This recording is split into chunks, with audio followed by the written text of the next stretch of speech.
ప్రభునందు నాకు అత్యంత ప్రియమైనటువంటి వాళ్ళారా, మన ప్రభువును రక్షకుడైనటువంటి యేసుక్రీస్తు వారి యొక్క శుభనామంలో మీ అందరికీ నా హృదయపూర్వకమైన శుభములు వందనములు తెలియజేయుచున్నాను. ఉదయకాల సమయంలో దేవుని వాక్యాన్ని ధ్యానం చేసుకుందాము.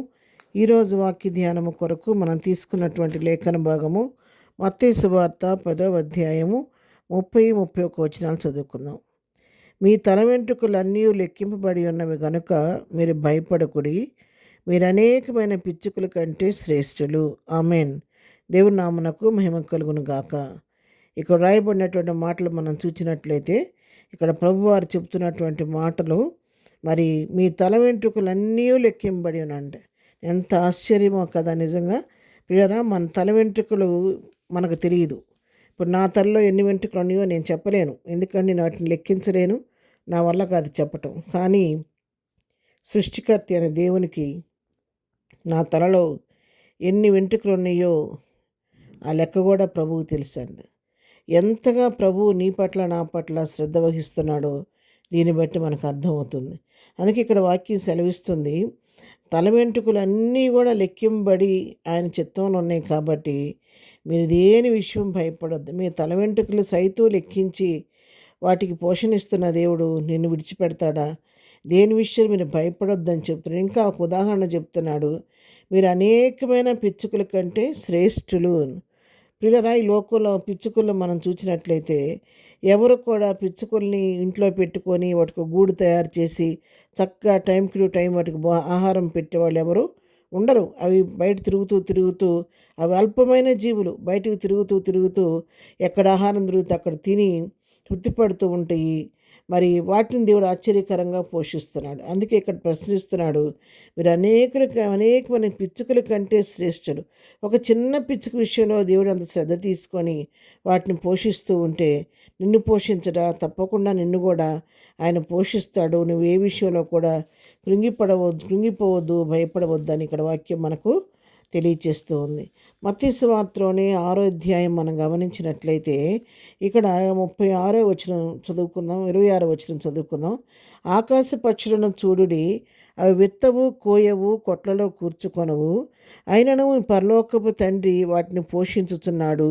మీరు వాటికంటే బహుశ్రేష్ఠులు కారా అని ఇక్కడ ప్రశ్నిస్తున్నాడు. ఆకాశ పక్షులను ఒకసారి చూడండి, వాటికి ఎవరు మేత పెడుతున్నారు? ఎవరు వాటికి సమృద్ధిగా ఆహారం పెడుతున్నారు? ఎవరు వాటికి టైంకి నీళ్ళు ఇస్తున్నారు? ఎవరు వాటిని వాళ్ళు సృష్టించిన సృష్టికర్తే వాటిని ఆశ్చర్యకరంగా పోషిస్తున్నాడు. ఆకాశ పక్షులు ఏమైనా పొలాల పంటలు పండిస్తాయా? విత్తనాలు విత్తుతాయా? కోతలకు వస్తాయా? మరి కొట్లలో ధాన్యం తీసుకొని సమకూర్చుకొని ఆహారాన్ని తీసుకొని వాటిని మరి తయారు చేసుకొని వండుకొని తింటాం ఏమైనా చేస్తాయా? ఇవేమీ చేయవు కదా. విత్తకుండా, కోయకుండా, కొట్టల్లో కూర్చుకోకుండానే వాటి దినదినము సమృద్ధైన ఆహారం దొరుకుతూ ఆశ్చర్యకరంగా పోషించబడుతున్నప్పుడు మీరు వాటికంటే శ్రేష్ఠులు కారా? అల్పమైనటువంటి పిచ్చుకల కంటే, ఆకాశ పక్షుల కంటే మీరు శ్రేష్టమైనటువంటి వారు కారా అని ప్రభు ఇక్కడ నన్ను ప్రశ్నిస్తున్నాడు. అవును ప్రియులారా, అల్పమైనటువంటి పిచ్చుకలను ఆకాశ పక్షిని ఆశ్చర్యకరంగా పోషిస్తున్న దేవుడు అంతకంటే శ్రేష్ఠ నన్ను కూడా అద్భుత రీతిగా పోషిస్తాడు. నా జీవితంలో ఇలా ఏముంది, కొదువు ఉందని ఒకవేళ ఉదయకాలం బాధపడుతూ ఉన్నామేమో, నీతోనే ప్రభు మాట్లాడుతున్నాడు.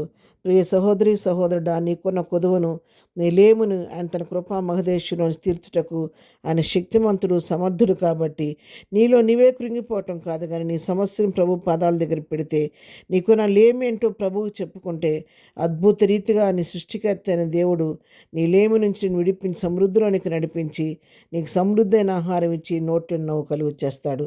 ఆ విధంగా ప్రభు కృపపైన ఆధారపడి ప్రభు చేత పోషించబడుతూ ప్రభుకి ఇష్టమైన ప్రీతికరమైన బిడ్డలుగా ఈ లోకంలో జీవిస్తూ ముందుకు సాగిపోదాం. ప్రార్థన. ప్రేమ కలిగిన తండ్రి, పరిశుద్ధమైన మా ప్రియప్రభ, ఈ ఉదయకాలం మాకు ఇచ్చినటువంటి ఈ శ్రేష్టమైన వాక్య భాగాన్ని బట్టి నీకు వందనాలు నాయన. అవును ప్రభు, అల్పమైన జీవుల పిచ్చుకలను పోషిస్తున్నావు, ఆకాశ పక్షులను పోషిస్తున్నావు తండ్రి. మమ్మల్ని పోషించటకు నువ్వు సమర్థుడు కాబట్టి ఆశ్చర్యకు ఎంతవరకు పోషించావు, ఇక ముందు కూడా పోషించగలవని నమ్ముతూ నేను స్తుతిస్తున్నావు తండ్రి. ప్రభా, ఎవరైతే ఉదయకాల సమయంలో వేదనతో, లేమితో, దరిద్రతలో ఉండి మరి మా పరిస్థితి ఇలాగే ఉండిపోతుందని దిగులతో వేదనతున్నటువంటి వారిని దయతో కనికరించి నీ గుప్పిలి చెవులిప్పి వారికి సమృద్ధి దయచేసి వారి నోటి నౌకలు చెందిన మేము చేయ పని పాటలు రాకపోకలో తోడుగొండండి. దాన్ని బర్త్డే మ్యారేజ్ చేసుకుని బిడ్డలను దీవించండి, ఆశీర్వదించండి. ప్రతి వారి అవసరక్కర మీ కృపామయదేశంలో తీర్చమని యేసునామములో ప్రార్థించడిగి పొందుకొని ఉన్నాము తండ్రి. ఆమెన్. ప్రభు కృప సదాకాలము మనందరికీ తోడయుండి నడిపించునుగాక. ఆమెన్.